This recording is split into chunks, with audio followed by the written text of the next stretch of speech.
Hello and welcome to this video on the causes and effects of change. The world around us is constantly shifting, and some would argue that the rate of change now is faster than it's ever been. And this applies to businesses too. The business world is constantly changing and businesses have to respond to this. Some businesses struggle to respond and go obsolete. Some businesses thrive under new management and change. Some businesses change because of their inspirational leaders. Some businesses can't survive and adapt to new technologies.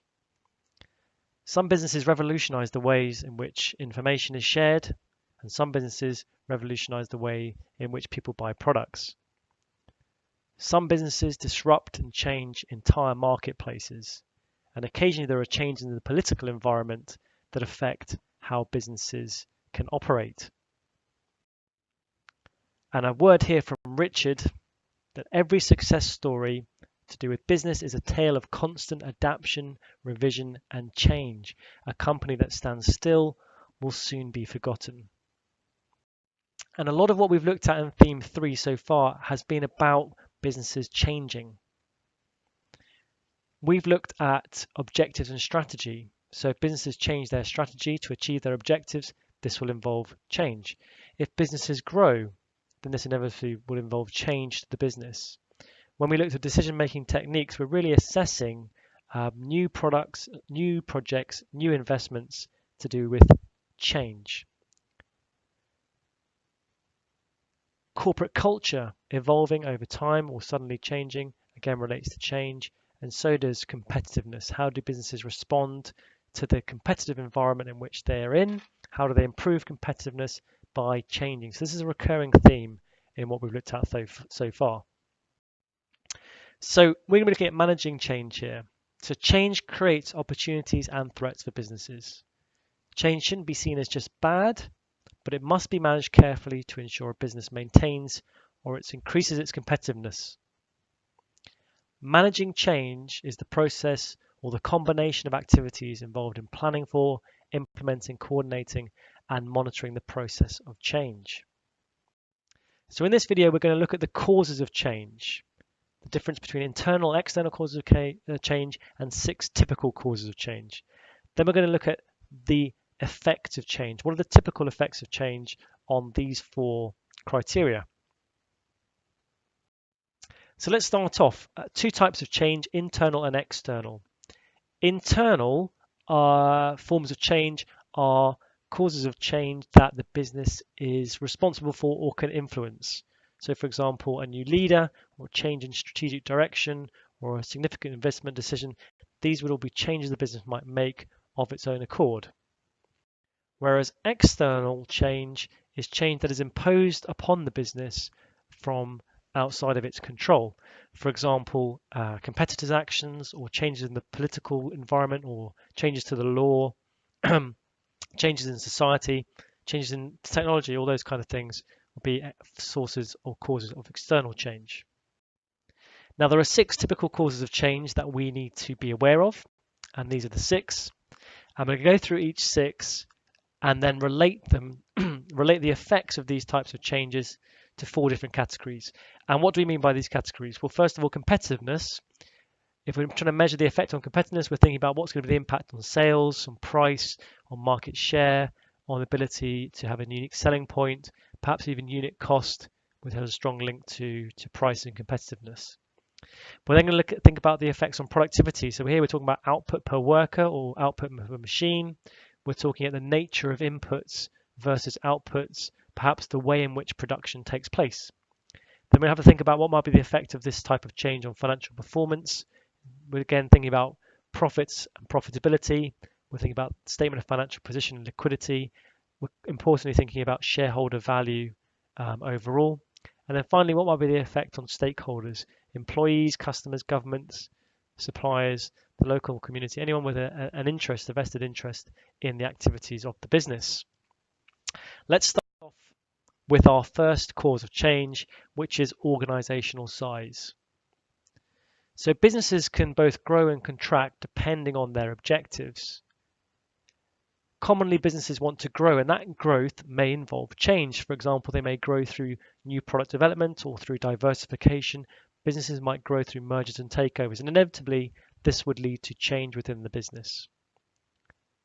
Also, businesses may not grow, they may wish to get smaller, which we often call retrenchment, which is getting smaller as part of a cost minimization exercise. And again, this may involve change, so delayering, closing down unprofitable elements of the business, or selling off elements of the business that aren't required. So changes in size can lead to changes in the business. What might be the effect of that? Well, in terms of competitiveness, often growing the business will result in economies of scale, which may reduce unit costs and so be beneficial. Again, we have to think about size and brand recognition. Typically, larger businesses have a stronger brand recognition. On the flip side, though, increasing in size may involve entering a new market, which may be challenging, and so this might have perhaps possibly an issue, a negative effect on competitiveness if you can't get that right. In terms of productivity, generally speaking, an increase in size should increase productivity, but as we get larger, perhaps we might have to consider changing the method of production, perhaps more batch and flow rather than job. What might be the impact on financial performance? Well, there might be a bit of a trade-off here. There might be increased profit through economies of scale and unit cost, but how is this growth going to be financed? If it results in an increase of gearing, i.e. taking on more debt, then we have to take into the impact of, will the benefits outweigh these extra costs? In terms of stakeholders, well, what would be the impact of growth on employees? If it's mergers and takeovers, will there be any redundancies? Will there be opportunities for new jobs? What might be the impact on customers? Governments, will be the issues over competition if a firm gets too large? Suppliers as well, also the local community. So we can make links here to the effects of change in organizational side to all of these different categories. An example here might be Tesco. Now, Tesco tried to change their organizational side by expanding into new markets, into the American market with their branches of Fresh and Easy. Unfortunately, this investment, the £1 billion investment that they used to set up, didn't go very well, and they ended up selling their chains, their new chain of stores, subsequently. So here was a change in organizational size that didn't really get right, and it had a negative impact on their financial performance. Okay, cause of change number 2 is poor business performance. Poor business performance in terms of customer numbers, sales, profit, reputation will inevitably bring change, because what choice does the business have? If they're performing poorly, they've got to change or face the prospect of closing down. So in terms of change, what might they do? Well, first is they need to identify the problem. So they might use business techniques, ratio analysis, workforce analysis, market analysis, those kind of techniques that we've been studying to identify what is the problem in the business performance. And then we need to think about change. Maybe it's a change in strategy for the business with the existing management might implement, or maybe we need a change in management, a change in leadership in order to turn around the poor performance. What might be the impact again of this cause of change? Well, the impact on competitiveness. Poor performance really goes hand in hand with poor competitiveness. If you think about the impact on market share and brand. Poor performance, the effect on productivity typically will be low capacity utilization, low labor productivity. What will poor performance do for financial performance? Again, we may have higher unit costs, possibly tighter margins, might be struggling for sources of finance, so liquidity issues. We might have to think about possibly cost minimization as a strategy. That would be the effect of poor performance. What might be the impact on, or the effect on stakeholders of poor performance? Poorer workforce morale, redundancies, and the impact that might have on the local community in terms of jobs, the impact unemployment might have on the government. So again, another reason why businesses might change is because of poor business performance. Well, what might be an example of poor business performance? BlackBerry would be one we might talk about. This might be a business you've heard of. And up until 2011, this business was doing very well. They experienced 10 years of consecutive growth in revenue and net incomes up to 2011. But as a result of poor business performance, their revenues started to decline and their net income started to decline. The impact of this was that their market share, which had reached the peak of nearly 20%, started to come down, and overall the effect on their financial performance was very poor for share value. So the market value of the business went from just below 80 billion all the way down to less than $10 billion in the space of 4 years just through poor business performance. Right, our third cause of change is new ownership.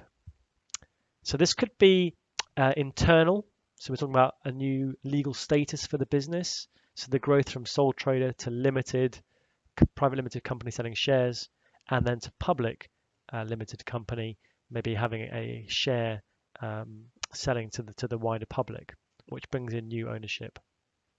Or it could be external, involving a merger or takeover, or it could come from a management buyout, which is where the existing managers, rather than the shareholders, buy the company from the shareholders. So what might be the impact of the change here? Well, new ownership typically bring with them a new culture, perhaps, or new leadership style, or new legal status, or new objectives, or new markets, or new products, or possibly new stakeholders. What might be the effects of new ownership? Well, if it's a merger or takeover, how successful is the integration of the two businesses?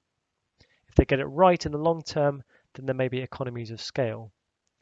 In terms of productivity, well, often there are short-term issues when we are integrating the two businesses together, or the new ownership are trying to get their point of view across.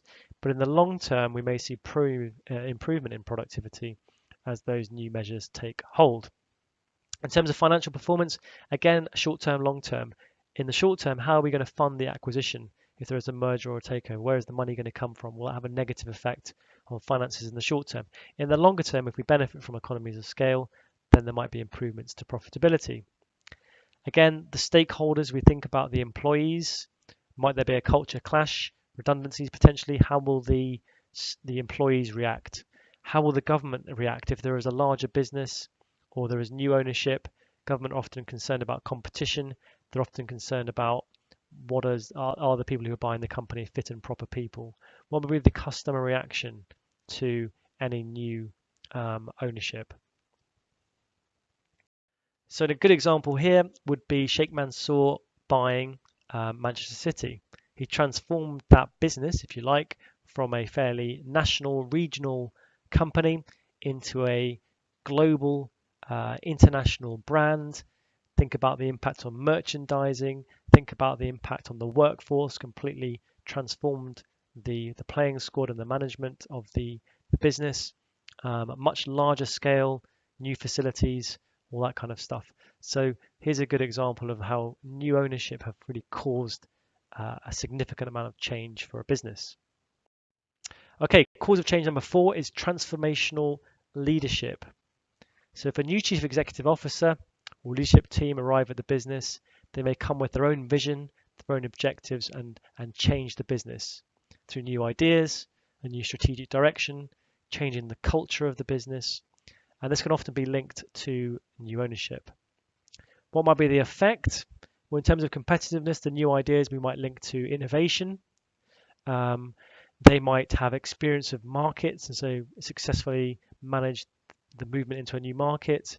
In terms of productivity, will there be a short-term impact? Can they introduce new working practices, or will this take time? Will they get the buy-in from the workers? Will they actually agree with the effect, with what the leadership is trying to do? In terms of financial performance, often transformational leadership can turn around poor financial performance. In terms of stakeholders, employees, again, key stakeholders, it really depends on the effectiveness of the systems in place as to how employees react. What might be the impact to the local community of the new leadership style?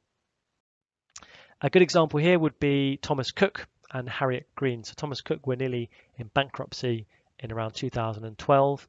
Harriet Green was appointed as chief executive, and she came in with a really inspirational. A lot of the staff who worked for her said she was very inspirational. She was very straight talking, had lots of energy and drive, and she really transformed the culture of the business.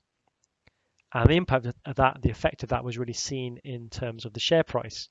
In 2012, it was nearly worth nothing as a business, and in a matter of a couple of years, she'd increased the share price by tenfold before she eventually left the business.